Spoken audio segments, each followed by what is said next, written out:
surprised to see him choose this map.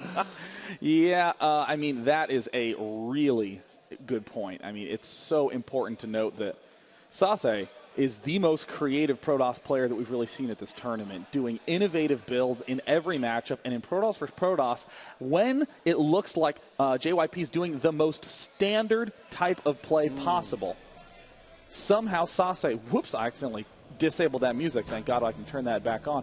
Yeah, JYP doing the most standard of standard strong openings, and SaSe saying, oh, well, I easily demolish that. I dwarf it with my build. Yeah, that was such an interesting, and again, I'm looking over at the tweet wall. People are like, are you kidding me? Like, this is game 2. Like, I'm ready for game 3. Throw it at me. And there was, you know, the Dark Shrine at the end, not even sure if that was kind of like a Manor Mule in some sorts, but a Manor Shrine. The Manor Shrine, I don't know. There was no minerals left at all inside SaSe's base, so there was nothing he was going to be able to do, even if it completed. But yeah, I mean, that's one of those. I bet you that is one of those replays that you are going to go back on the Day 9 Daily. You and mean that I'm going to email myself and steal for the ladder? Yes, yeah. For the purposes of being a better gamer, Marcus. Exactly. So let's try to get a look at SaSe's build and see what it is he's going to be up to. It looks like here is the looks like going to be the 12 gate from JYP, the 13 gate from SaSe, and no scout from SaSe. I think that this build that he is doing is pretty much perfectly attuned to this map. He's going for the standard time. Oh, how disappointing is that? Well, I mean, I feel like he's got to have something up his sleeve here. He's got to have something planned out. JYP asking a very important question at the beginning of the map is this Tal'Darim a forced cross position, or, as he puts it, is it an all search? SaSe said it is an all search, which immediately could kind of put JYP into, okay, what am I going to do here? Where SaSe could clearly have an advantage with a plan. Now let's point out some key pieces of terrain. The most significant one is this space off to the right and this little lip right there where you can poke up with some units and kill or do a warp in and pick off these units at the ramp. Obviously, 4 warp gate is going to be the paramount strategy, but it looks like both players want to open up a little bit defensively, going for what we call the 3 stalker push. You build 1 stalker, and right when this gateway finishes, the stalker finishes, and you can pop out 2 rather swiftly. Gas for SaSe, but it looks like JYP is not building a gas, Marcus. He might be following it up with a 4 gate. Yeah, as the warp gate, or excuse me, as the cybernetics core finishes, warp gate research starts immediately, is going to get a stalker out of there, and just as you said, as the gateway finished, it will go up. Another pylon here at the front. Meanwhile, the second gateway did go down for SaSe, but as you mentioned, second gas hasn't put any harvester. There we go, 2 probes going inside there. So knowing exactly the amount of gas that he wants to get out of this. I mean, this looks like a delayed blink build from SaSe. That would be the one that I would most commonly expect at this point in time. SaSe also just making sure that he gets those stalkers out as quickly as possible. The forward watchtower is held by JYP, who has not even scouted his opponent at this point in time. Yeah, SaSe, neither has he. And what is he doing up here? What this probe just kind of like, I'm done scouting. I'm not so sure. We'll keep an eye on it, see if anything builds over there. Meanwhile, the 3rd gateway here for SaSe. There it does go down. What is he? This is either a forward pylon for a push, or it's going to allow him to hide some sort of tech structure. Yeah, absolutely. And SaSe is also doing a very nice timing here where he's going to go 3 stalker push. He's going to get kind of a delayed warp gate, but he's going to get a whole bunch of stalkers out all at once. And it looks like, indeed, JYP is going for a delay 4 gate. And look at this. We have the blink in the main, and I would not be surprised at all if a Dark Shrine went down on there, but SaSe is probably still going to be going blink. Well, we'll see very soon as we have 1 pylon going down. The stalker will be able to stop not only the probe, but that pylon that went down on the far east side. We've got additional stalkers now heading over as well. And he's got to be careful. This is such a large area. You never want to lose track of a unit or rally them back. I mean, these stalkers are not the smartest bunches in the group. Oh, in fact, here come 4 right here. He's got the advantage, but, you know, sometimes they walk, they do goofy stuff like that. And here we have another pylon from SaSe. He's just peppering the map all over the place, and He sees the amount of stalkers that are here. He's got to be careful. JYP with the delay 4-gate might have just done a key attack. It looks like he's going to get a free Zealot. JYP needs to get this one gateway to that one pylon to finish up because he is supply blocked right now, and it looks like SaSe does manage to get a nice warp in around, but needs to be very careful not to lose too many units. And there it looks like getting caught a little bit off guard. Can he get that one stalker down? And ooh, kind of a whiff there. A lot of probes do end up pulling off. SaSe is very clearly able to get the blink tech, but in JYP's position, he kind of has to keep pressing onwards. SaSe doesn't have that advantage yet of stalkers, but almost will when he can warp in time.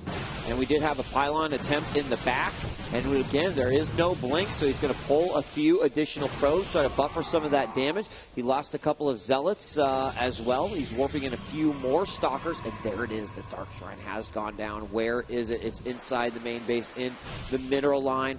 He's got to just hold on while that's trying to complete. That's kind of a very bold play coming down. JYP. Oh, when he puts a pylon inside the main base, he's going to get payback if that Dark Shrine gets up. There's the pylon going down. He's trying to force a delay, and there's the Twilight Council coming up for JYP as well.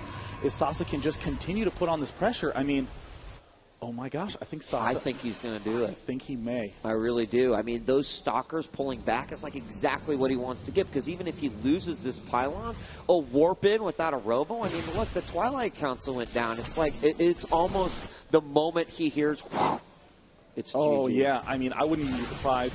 JYP's such an incredible player to spot that so early on. There's the robotics facility. It's going to be very close. Dark Shrine 15 seconds away, a minute till that robo finishes, and another 30 seconds until an observer's out. And that suddenly means that these pylons over here that are a bit closer to his opponent's base will be that much more important. He's going to put another one here at the bottom. The robotics facility is about halfway done, and you have to know that the first thing out of there is, of course, going to be an observer. And one zealot snuck in. He's going to see it. He sees the Dark Shrine. Oh, that's going to be big, but I don't think that's going to be game yet. I mean, SaSe needs to start warping in some kind of defense. He's going to push with the DTs and the Stalkers, trying to get a guaranteed kill. There's the double force field, and JYP is under the gun. And here they go. 3 DTs moving in to the line, and oh my gosh, here we go. There it is. Can he kill it off? Can he kill it off? There's been a force field. He's just engaging in direct combat. He needs to try to kill off as much as he can with all of these Dark Templar. He's going to try to pick off all of these units, but keep in mind, DTs do an incredible amount of damage, and SaSe is slowly pulling ahead in the food count. There's the observer, and now it looks like JYP is going to be able to deflect this, at least for the time being. In the main, it looks like SaSe took kind of a battering down, and in the unit station, we see that it is 9 Stalkers and 2 Zealots versus 8 Stalkers and 1 Zealot, and that key observer. And now JYP is in a very tense situation, and SaSe may very well push in for a win. Yeah, he's going to get a check here on the observer, see what SaSe actually has in terms of an army. The Immortal coming out, though, would be very, very big. And he's also, I love the warp and pylon just blocking also, just in case we do actually get to that point. Don't think it's going to happen as more Zealots come into play. Very, very tense game 3. SaSe is going to need to get an Archon if he wants to be able to push in. It looks like he's waiting for just enough gas to do so. Does he actually have 3? He only has 2 in one of the geysers. Looks like he's gotten some Zealots and wants to try to do another push. He needs to get an Archon up. We see 2 DTs coming up now, and it looks like here comes the Archon. Yep, and I mean, I love this follow-up to it. Try to do the damage before that robo happens. Of course, the observer does see it, so JYP knows what he's about to deal with. Some more Zealots are coming into play, and here we go. He's going in for the push. Oh, gosh, these tense one-base versus one-base battles stress me out so much, and it looks like the Sentry has enough for a Guardian Shield. Needs to get into just the right position. It looks like SaSe is carefully repositioning his units. If he can get a pylon, there are 3 vulnerable ones right there, and he gets the Stalker out, and the Archon is in a terrible position. He needs to pull back. He's trying to continue to pick off Zealots, as many as he can at a time. SaSe not warping in any units. There's 4 Zealots warping in right now. That DT transition may have saved him. He's continuing to exploit this odd position of warp gates in the main, and here come a whole bunch more Zealots, DJ Wheat. Yeah, down below, he can also move those Zealots into the probe line, forcing him to react as well. He's just now starting to hit the pylons. We've got more Stalkers warping in. He could possibly also get a supply block there If that pylon goes down, then he will most definitely be supply blocked here in this battle. No more units to be warped in, and actually he's losing so much supply that it won't supply block him, and I think SaSe is going to be able to do this. He's still got to choose his engagements wisely. Oh, and there he is, target firing. The Immortal falls, and JYP with an inferior Stalker count. SaSe moving forward. SaSe took down EG's Puma. Can he take down EG's JYP in this game? And it looks like SaSe stepping forward, picking off the probes. JYP trying to micro as best he can, and there's the good game. Wow. SaSe taking down his second Korean of the tournament, and now only foreign players remain. Yeah. Stunning. Yeah, you know, you're right. SaSe is the kind of player who I really think that not a lot of people were expecting to perform so brilliantly in this tournament, taking down Chef, Puma, and now JYP in the final. He's going to face the winner of Naniwa and Rhett. Awesome. I mean, how about a round of applause for SaSe? I mean, huge congrats to SaSe. I mean, so impressed. So impressed by that. I mean, you think about the incredible understanding he demonstrated of Protoss versus Protoss. In game number 1, got cannon rushed, calmly collected himself, took an expansion, and his counter to a cannon rush is to just early expand. And then in the next game, having a build order that optimizes everything so brilliantly that he had more probes, more units, and was still up to the very fast Blink Stalker play of JYP. And in that last game, holding off a 4-gate with 3 gates and having just the right timing window to get the DTs up and pushing smartly when he had the advantage. And not like even forcing, not like these DTs must win. It was almost like I know what I'm going to do here, because if the DT, if he happens to get a robo up and he happens to get an observer out, like you said, the Archon comes in, the extra zealots get that splash damage, he gets a higher zealot count.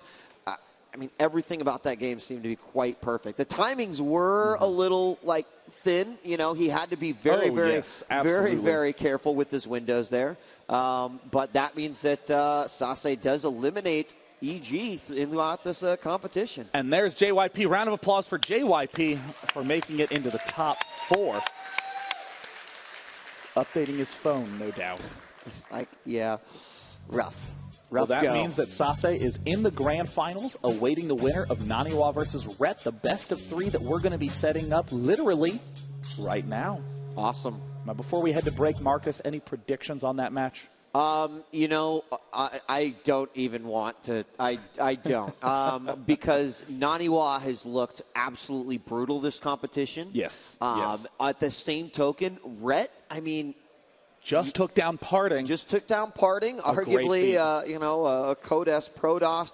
Certainly Naniwa at the same level is not going to be an easy one. I expect it to be a grueling battle, but I can't do it. I can't do it, Sean. The suspense is already killing me. I have no idea. No idea at all. Well, in that case, we're going to ask Marcus this question again once he has time to contemplate. Okay. We're going to go ahead and head to a video touring a little bit of Full Sail University, the lovely venue at which we are, said Sean, dangling no prepositions. So we'll see you in about 5 minutes for Naniwa versus Rhett. I'm Day 9. And I'm DJ Wheat. Don't go away. The final match is here at Red Bull LAN.